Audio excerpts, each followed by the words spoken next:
नमस्कार दोस्तों, आज हम इस वीडियो में आपके साथ डिस्कस करेंगे स्क्रू कंप्रेसर के बारे में। जैसा कि नाम से ही पता चलता है कि इस कंप्रेसर में स्क्रू एक्शन के द्वारा एयर और गैस को कंप्रेस किया जाता है और उसके प्रेशर को राइज किया जाता है। Screw compressor positive displacement compressor के अंतर्गत आता है और रोटरी कंप्रेसर का टाइप है ट्विन स्क्रू कंप्रेसर के नाम से इसको जाना जाता है। इस वीडियो में हम डिस्कस करेंगे स्क्रू कंप्रेसर की कंस्ट्रक्शन के बारे में, वर्किंग के बारे में, एडवांटेज, डिसएडवांटेज और एप्लीकेशन के बारे में। तो शुरू करते हैं कंस्ट्रक्शन के बारे में। स्क्रू कंप्रेसर की अगर बात करें, इसके जो मेन कंपोनेंट होते हैं, एयर टाइट केसिंग जो आपको नज़र आ रही है, जिसका मेनली काम होता है कि कंप्रेशन को प्रोड्यूस करना है। पेयर ऑफ रोटर, इसमें हम दो इंटरमैशिंग रोटर यूज़ करते हैं, ये आपको डायग्राम में नज़र आ रहे हैं। ये मेल रोटर इसको हम कहते हैं, दूसरा है फीमेल रोटर। जो मेल रोटर होता है ये ड्राइविंग शाफ्ट होती है एक प्रकार से, और जो दूसरा जो फीमेल रोटर है ये ड्रिवन शाफ्ट होती है। इसमें अगर आप कंस्ट्रक्शन देखते हैं, एक प्रकार से हेलिकल स्क्रू बने होते हैं दोनों केसेस में, और जो मेल रोटर है इसको कपल्ड किया जाता है इलेक्ट्रिक मोटर की शाफ्ट के साथ। और अगर हम देखें जो लोब हैं, ये आपको नज़र आ रहे हैं नंबर ऑफ लोब। जो मेल रोटर होता है इस पे जो नंबर ऑफ लोब होते हैं वो फीमेल रोटर के मुकाबले कम होते हैं, ताकि हमें बेटर एफिशिएंसी मिल सके, और ये दोनों आपस में इंटरमैचिंग होते हैं। अब बात करते हैं जो नेक्स्ट है टाइमिंग गियर। यहाँ पर आपको नज़र आ रहा है ये जो पोर्शन है ये टाइमिंग गियर को इंडिकेट करता है। टाइमिंग गियर का काम होता है दोनों रोटर के जो दोनों रोटर रोटेट करते हैं उनकी स्पीड को मैच करना, तो ये मेनली टाइमिंग गियर का काम होता है। उसके बाद सक्शन एंड डिलीवरी वाल्व, ये आपको ऊपर जो पोर्शन नज़र आ रहा है ये सक्शन वाल्व है जिसमें एयर को सक किया जाता है, और यहाँ जो डिलीवरी वाल्व है यहाँ से डिस्चार्ज किया जाता है। तो इस प्रकार से ये मेन कंपोनेंट स्क्रू कंप्रेसर के अंदर रहते हैं।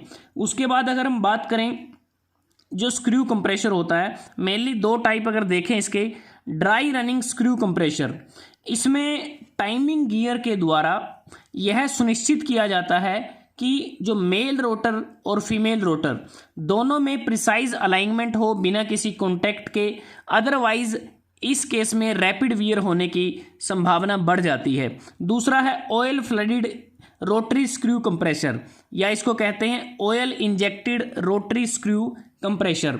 तो इस टाइप का जो कंप्रेसर होता है उसमें लुब्रिकेटिंग ऑयल के प्रयोग से मेल रोटर और फीमेल रोटर के बीच के स्पेस को मेंटेन किया जाता है।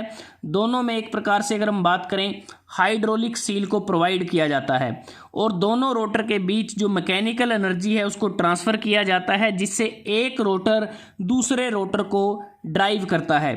अगर हम बात करें ये दोनों रोटर एक दूसरे के अपोजिट डायरेक्शन में रोटेट करते हैं। आप यहाँ देख सकते हैं कि जो मेल रोटर है जिस पे नंबर ऑफ लोब कम होते हैं वो लोग क्लॉकवाइज डायरेक्शन में रोटेट कर रहा है। जो फीमेल रोटर है जिस पे नंबर ऑफ लोब ज़्यादा होते हैं वो एंटी क्लॉकवाइज डायरेक्शन में रोटेट कर रहा है। तो इस प्रकार से इनकी जो रोटेशन होती है। और स्क्रू कंप्रेसर की जो ये जो सक्शन साइड होती है, यहाँ से जो एयर या गैस है वो एंटर करती है और हेलिकल स्क्रू के थ्रेड्स के थ्रू वो मूव करती है जब स्क्रू रोटेट करते हैं। दूसरी बात, इस केस में जो क्वांटिटी होती है जो एयर या गैस की, जो बेसिकली जो कंप्रेसर जो चैम्बर होता है जिसमें हमारे दोनों स्क्रू रहते हैं उसमें ट्रैप की जाती है सक्शन वाल्व के माध्यम से, और उसको फिर मैकेनिकली रिड्यूस किया जाता है। क्योंकि अगर हम देखेंगे कि जो सक्शन एंड से लेके जो डिलीवरी एंड होता है इस दौरान मेनली जो स्पेस है उसको रिड्यूस किया जाता है, जिसके परिणाम स्वरूप हमारी जो गैस या एयर है उसका जो प्रेशर है वो राइज हो जाता है। अब बात करते हैं कि जो मेल रोटर होता है वो बेसिकली जो कंटिन्यूस पिस्टन होता है, जैसे हमने पिस्टन सिलेंडर की अरेंजमेंट को देखा है, तो एक प्रकार से पिस्टन की तरह काम करता है।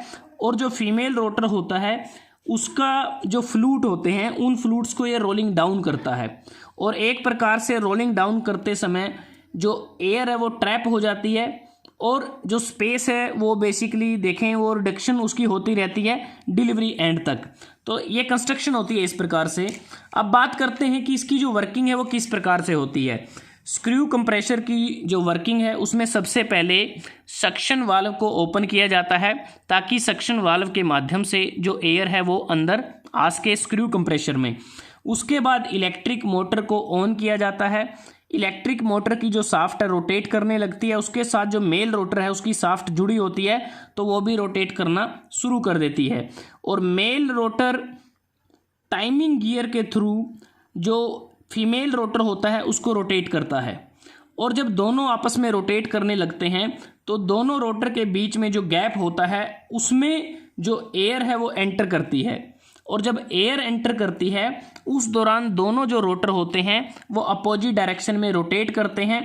और यहाँ पर इम्पोर्टेंट पॉइंट हमने अभी डिस्कस किया था कि दोनों रोटर के बीच का जो गैप है वो ग्रेजुअली डिक्रीज होता है, सक्शन एंड से डिलीवरी एंड तक वो डिक्रीज होता है, जिसके कारण जो एयर या गैस का कंप्रेशन होता है। और स्क्रू कंप्रेशर में स्क्रू एक्शन के कारण जो एयर है वो सक्शन से डिलीवरी एंड तक मूव करती है। और जब पूरी तरह से सक्शन हो जाता है, जो कंप्रेस्ड जो एयर है डिलीवरी एंड पर पहुंच जाती है, तो उसके बाद वो डिलीवरी वाल्व से होती हुई स्टोरेज टैंक में चली जाती है। उसके बाद जब ये प्रोसेस की जाती है, जो कंप्रेशन प्रोसेस होती है एयर या गैस की, तो उस दौरान अगर आप देखें यहाँ पर कुछ कूलिंग जैकेट्स बने हैं, क्योंकि जब हम एयर को कंप्रेस करते हैं उस दौरान जो हीट है वो भी जनरेट होती है।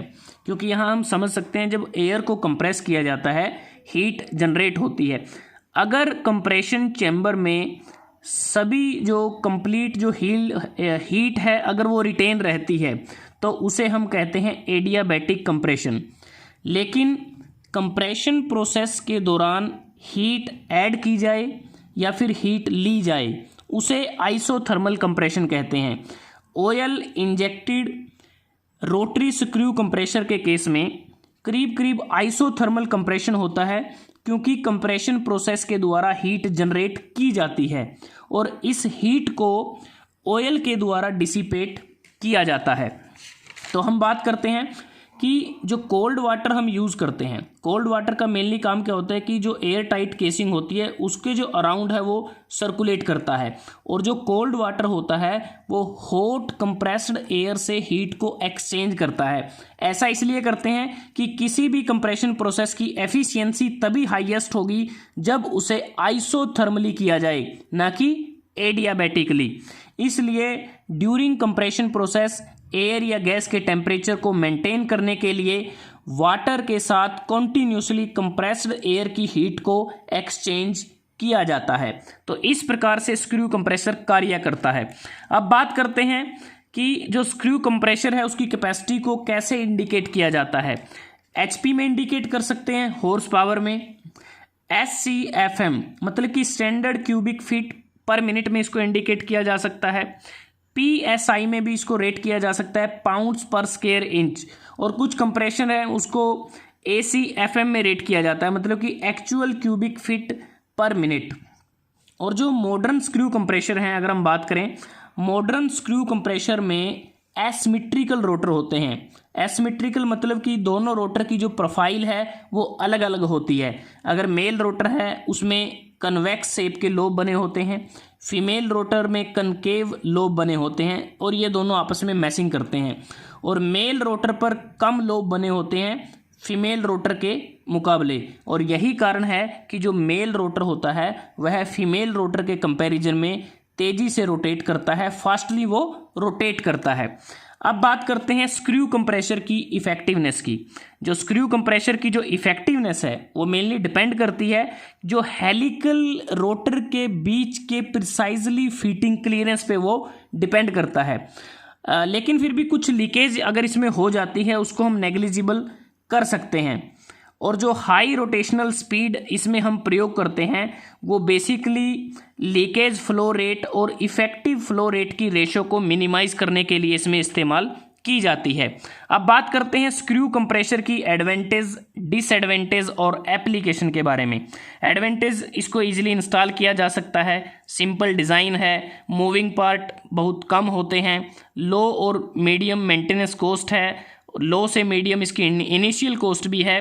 ऑयल फ्लडेड मॉडल के केस में ये गुड एफिशिएंसी प्रोवाइड करता है, लेकिन इसमें हमें कॉन्टिन्यूस इंटरकूलिंग प्रोवाइड करना होगा और इस कंप्रेसर के द्वारा जो कंप्रेस करते हैं एयर उसकी सप्लाई को कॉन्टिन्यूस रखा जाता है और डिलीवरी प्रेशर जो होता है उसमें मिनिमम फ्लक्चुएशन रहती है। ये इसका मेन एडवांटेज है। डिसएडवांटेज की बात करें तो डर्टी इन्वायरमेंट में इसमें थोड़ा काम करना डिफ़िकल्ट हो जाता है, रोटेशनल स्पीड इसकी ज़्यादा होती है, सिंगल स्टेज डिज़ाइन की एफिशिएंसी कम रहती है, 2 स्टेज ऑयल फ्री डिज़ाइन की इनिशियल कॉस्ट ज़्यादा होती है। ऑयल इंजेक्टेड डिज़ाइन के केस में हमें अलग से ऑयल कैरी ओवर करना पड़ता है। वेरी स्मॉल लोड और लार्ज लोड के केस में यह सूटेबल नहीं होता। एप्लीकेशन की बात करें, बहुत सारी एप्लीकेशन हैं।